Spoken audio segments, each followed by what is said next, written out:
Assalamualaikum warahmatullahi wabarakatuh. Saya Zulfianita Septiarani. Sekarang berada dengan pemilik pabrik tahu yang akan topik kami angkat. Bapak, sebelumnya boleh perkenalkan diri dulu dengan Bapak siapa? Kenalkan, nama saya Adi Suryo Suprabibi. Di sini saya laku sebagai usaha tahu di Desa Bludu, Kecamatan Sumombito, Kabupaten Jombang. Pabriknya ini dinamakan pabrik tahu, apa ada nama dari keluarga sendiri atau ada nama khususnya? Dinamakan pabrik tahu barokah, bisa membawa berkah baik untuk keluarga, baik untuk masyarakat.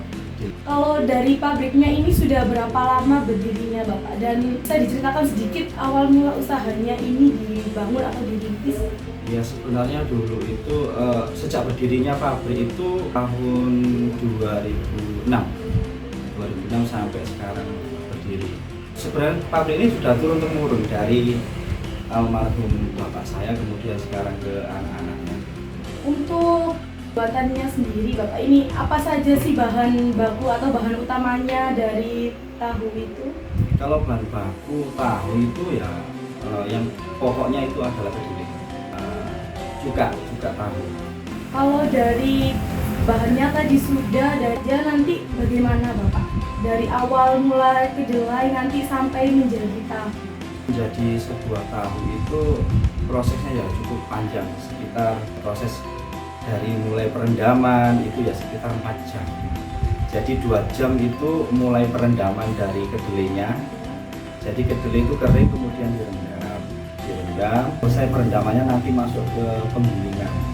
Jadi kedelai itu digiling, kemudian keluar sari patinya, dimasukkan ke tempat penanak itu ya, tempat untuk dipanaskan, dimasak itu. Kemudian kalau sudah selesai ditaruh di tempat penyaringan, diputar dengan mesin penyaringan, keluar sari patinya. Jadi pembuatan tahu itu kita ngambil dari sari patinya kedelai, kemudian masuk ke tempat pencampuran yang dimana sari pati itu akan dicampur dengan cuka tahu.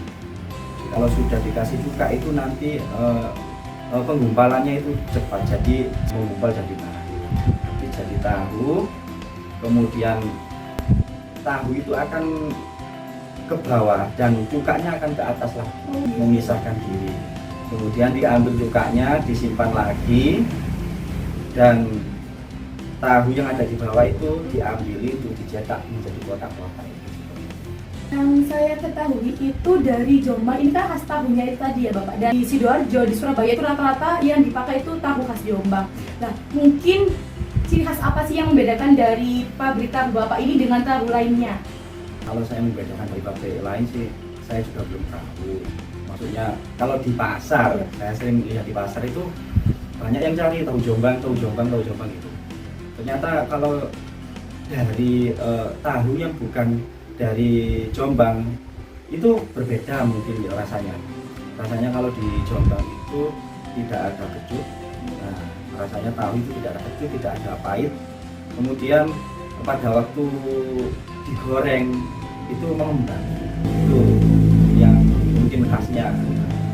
Kan tadi dari kedelai itu hanya diambil sari patinya ya Bapak. Berarti jelas ada limbahnya. Ada. Ya, jadi bagaimana pabrik dari Bapaknya ini mengelola limbah produksinya? Jadi tahu diambil sari patinya, yang tidak dipakai itu nanti itu ampas tahu itu tidak dipakai. Kemudian ada limbah cair seperti cuka tadi. Limbah yang namanya ampas itu biasanya diambil sama peternak dibuat makan ternak. Nah, kalau biasanya yang limbah cair di pabrik itu ada tempat seperti pal lagi, seperti proses penampungan dulu. Habis penampungan kalau sudah mengendap nanti dibuang ke sungai, dan ada sedikit yang dialirkan lagi ke persawahan. Nah, itu dialirkan untuk menjadi pupuk cair. Dan tadi itu sempat saya dengar bahwa kedelainya itu dari masa tahu sendiri ya Pak, bukan dari pabriknya. Ya. Alasannya sendiri kenapa tidak menyediakan kedelai sendiri Bapak? Alasannya itu tidak mau mengambil banyak resiko lah. Karena di sistem pabrik yang sini kan ibarat gede apa pabrik ini jasa pembuatan, jual tahu, membawa kedelainya ke situ dan diproses untuk masak. Kalau dari Bapaknya sendiri biasanya itu sekali produksi pembuatan tahu itu dijual itu berapa kilo dan itu biasanya jadi berapa tahu? Biasanya itu saya yang jual di pasar Mojokerto itu ya sekitar 1 kintal. Untuk jadi tahunya 1 kintal ya kemungkinan 1.500 tahuan ya. Terakhir, bagaimana harapan Bapaknya terhadap industri tahu ini di masa depan, khususnya menghadapi persaingan zaman yang semakin modern ini? Ya untuk pabrik ini untuk yang namanya juga tahu itu kan itu kebutuhan pokok. Iya. Dan bisa kalau ada pabrik ini kan bisa menghidupi di masyarakat sekitar juga, membuat lapangan pekerjaan. Kemudian untuk dari persaingan zaman modern ini ya kita siapkan aja untuk dari segi kualitas tahunya. Tetap mempertahankan kualitas. Kualitas. Oke, mungkin itu saja rangkaian wawancara dari saya, Zulfianita. Selanjutnya akan dilanjutkan dari rekan saya selanjutnya. Assalamualaikum warahmatullahi wabarakatuh. Selanjutnya di sini akan dilanjutkan oleh saya Deklara Paramita dengan akhiran NIM 046. Melanjutkan wawancara dari Zulfianita. Pertanyaannya Bapak, apa motivasi utama Bapak dalam menjalankan usaha pembuatan tahu di daerah sini? Motivasi utama ya biar bisa juga membuka lapangan pekerjaan Pak di sini itu. Di sini kan juga masyarakat desa. Masyarakat desa itu biasanya kalau pekerjaan kan di tani, kalau tani kan juga musiman. Dan itu kalau ada pabrik tahu itu bisa membuka lapangan pekerjaan. Jadi untuk tenaga pekerja di pabrik Bapak itu dari warga sekitar sini saja? Warga sekitar sini saja. Ya, tidak menutup kemungkinan untuk warga luar juga, tapi kebanyakan mayoritasnya warga sini. Nah, untuk tenaga pekerjanya sendiri itu saat ini ada berapa Bapak? Saat ini itu pekerja itu ada sekitar 15, ya 15, tapi untuk setiap hari itu yang bekerja sekitar 12 orang. Oh, secara bergilir ya? Ya, secara bergilir atau biasanya ada jadwalnya yang 3 itu libur, nanti ada jadwalnya yang bergilir itu Mbak. Untuk pabrik Bapak sendiri itu proses produksinya setiap hari atau ada hari liburnya?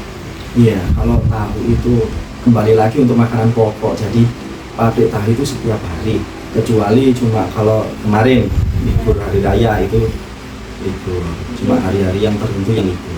Nah, selanjutnya, apa tantangan terbesar Bapak dalam menjalankan usaha pabrik tahu ini? Iya, tantangan dulu itu dari mulai itu sudah banyak, karena ibaratnya nomor 1 itu juga faktor lingkungan dari masyarakat sekitar juga. Apakah ada pabrik tahu itu ada dampak baiknya atau tidak seperti itu. Ya banyak, dulu ya pernah sampai sempat di demo dari masyarakat itu pernah, tapi kan kemudian kita dan masyarakat harus bisa berjalan seimbang, antara harus bisa berseimbang agar tidak ada yang dirugikan gitu Mbak, saling-saling bisa menguntungkan, itu akhirnya bisa berjalan di tempat ini. Untuk dulu tadi itu karena mungkin limbahnya atau bagaimana? Iya, karena dulu itu kita belum bisa untuk proses mengolah limbahnya itu belum bisa. Jadi dulu itu pernah sampai ada banyak yang tidak suka, tapi kalau sekarang ya malah menjadi itu pekerjaan untuk masyarakat sekitar juga. Jadi untuk para pekerja di sini itu untuk rentang usianya dari yang muda atau hanya usia 30 atau bagaimana?